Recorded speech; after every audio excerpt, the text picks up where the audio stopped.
Morning and welcome to Breakfast Extra, your Sunday rendezvous with perspective. Now today, we are taking the scenic route through dusty timelines and digital breadcrumbs to a destination even you did not know that you needed to arrive at. But don't worry, you just wait.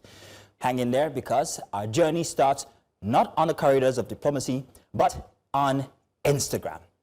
So on Thursday morning, while scrolling through social media, I stumbled on a very curious little reel. In it, a white lady asked, "What do you call this bag?" She was referring to a familiar red, blue, and white woven plastic bag many of us have grown up seeing, stuffed with travel effects of the lower and middle class during August meetings, travels, and also yam festivals. Let's take a listen to what she said. Someone let me know what they call these bags. I grew up thinking these were Christmas bags. Like, because that was the bag that the Christmas decorations and lights were always stored in. Please tell me someone else's family did this. This lady called them Christmas bags because in her culture, these were where the decorations go after the holidays. Very neat, if you ask me. But then came a comment that moved me more than it should have. From a Ugandan user, Felicia Tama, who replied, "In Uganda, we call them Lagos bags, not Osofia, or rather Osofia." And there it was, a cultural diffusion in motion. A Nollywood character, Osofia, had become something synonymous with a utility bag halfway across the continent in East Africa. What had happened here was a cultural transaction. Uganda got entertainment, Nollywood got audience, and Nigeria got influence. Global branding without even trying. I mean, you gotta love it. Now, hold on to that influence for a second. I'll be back. Remember, back home here in Nigeria, we don't call them Lagos bags or Sofia. We call it what history and perhaps trauma named it. Ghana must go. And that, my dear friends, is where today's story kicks off. Act 1. When nationals packed their bags. It was 1983. Nigeria was riding high on oil money. The naira was still strong. The ports were very busy. The air was full of promise and people. Now, among those people were over 2 million Ghanaians, many of them working low-wage jobs, doing the kind of informal labor that, keeps economies growing, kind of like Mexicans in American farms harvesting apples. But, that story for another day. Now, things then took a turn. Following a high-profile robbery case involving the vice president then, Alex Ekweme, where suspects apprehended turned out to be Ghanaian nationals, public sentiments began to soar. President Shehu Shagari at the time, facing increasing economic strain and political pressure, he issued an executive order that sent shockwaves across the sub-region. All illegal aliens must leave Nigeria. And they were given just 2 weeks to do so. The operation began swiftly. Police, as you know, Nigerian police, swept into raids, road checkpoints, workplace sweeps. Ghanaian nationals, many of whom had even lived here in Nigeria for years, some of them even born here, were rounded up and told to pack their things. 2 weeks. But how do you pack your life in 2 weeks? What kind of luggage does this kind of rapid displacement demand? Enter the bag. Cheap, available, spacious, durable, and suddenly it was everywhere. What was once a no-name plastic woven container became the reluctant star of an exodus. By February 1983, the borders of Nigeria had become scenes of chaos. Overland routes to Ghana were choked with vehicles. The Badagry-Seme border was at a standstill for days. But even that was not half of the problem, because back in Accra, Jerry Rawlings, then Ghana's military ruler, had just survived a coup. His government, already tense, decided to shut down the Ghanaian border, fearing the return of people flooding into the country will destabilize an already fragile regime. And so thousands of Ghanaians were stranded, stateless, nationless, with their lives packed in these red, white, and blue plastic bags, waiting at the borders. So you see, the term Ghana must go was born not from humor, but from history, from haste, from heartbreak. A Nigerian phase that, captured a political decision, a national mood, and an unforgettable migration all inside of one bag. Act 2, history on repeat. Fast forward to July 2025, and suddenly the hashtag has flipped around. Nigeria must go this time.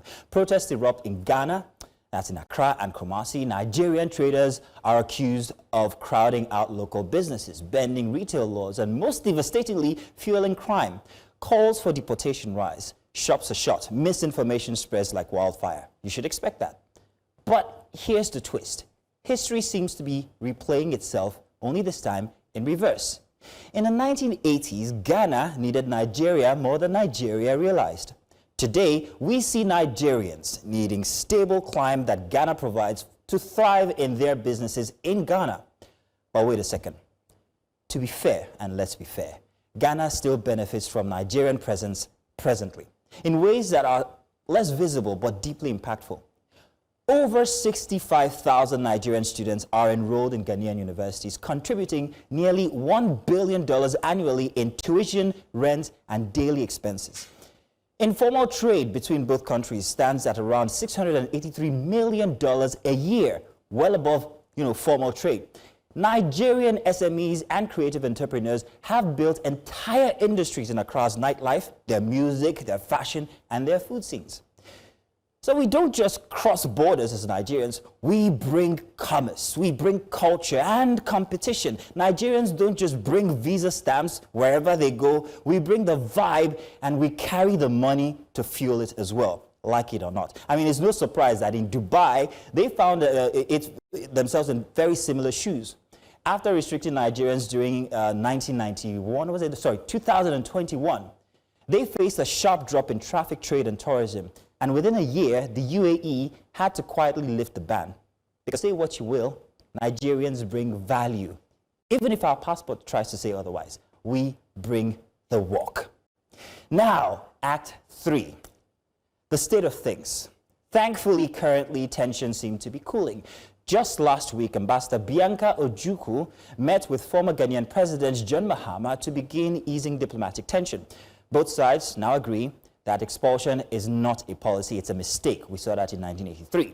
And mistakes are costly, especially when both economies are tethered in quiet but very critical ways.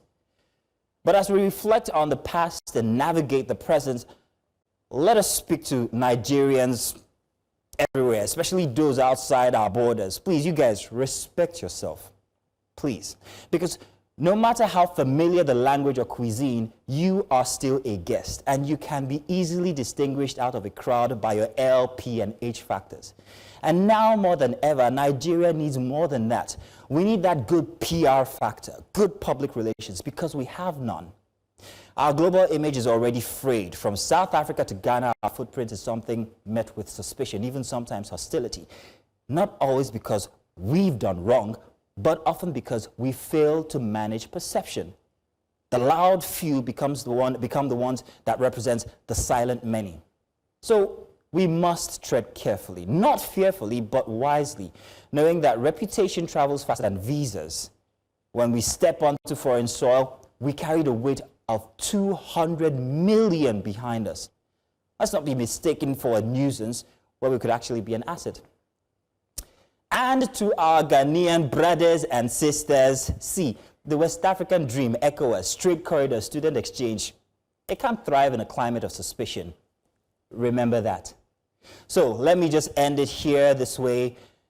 Ladies and gentlemen, Nigeria and Ghana, the only thing Nigerians and Ghanaians should be fighting about still in 2025 should be jollof rice.